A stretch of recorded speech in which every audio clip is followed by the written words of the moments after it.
রাবি, তুই কি ভেবেছিস আমাদের বাড়ি চুপি চুপি যা আশা করবি আর আমরা কিছু জানতে পারবো না? এবার কি হবে? আমার ভুল হয়ে গেছে, এবারকার মতো তোরা আমাকে ছেড়ে দে, তোদের পরে আমি আর জীবনে আসবো না।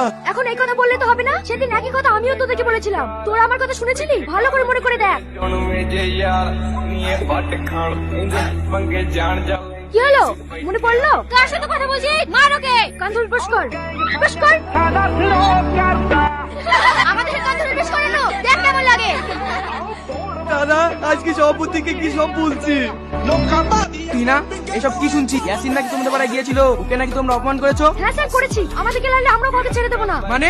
কিছুদিন আগে আমরা ওদের বাড়ি গিয়েছিলাম, ওরাও আমাদেরকে অপমান করেছে। আমি একটা জিনিস বুঝতে পারছি না, তোমাদের এই উত্তরপাড়া দক্ষিণ পাড়ার ঝামেলা কবে বন্ধ হবে বলো তো? স্যার, শুরুটা আমরা আগে করিনি, শুরুটা ওরা আগে করেছে। না স্যার, ওরা আমাদেরকে এই ক্লাবে ঢুকতে দেয় না, আমাদেরকে ফুটবলও খেলতে দেয় না। কেন স্যার, আমরা মেয়ে বলে কি ফুটবল খেলতে পারবো না? অবশ্যই পারবে, কিন্তু ঝামেলা করে তো আর সবকিছু সমাধান হয় না।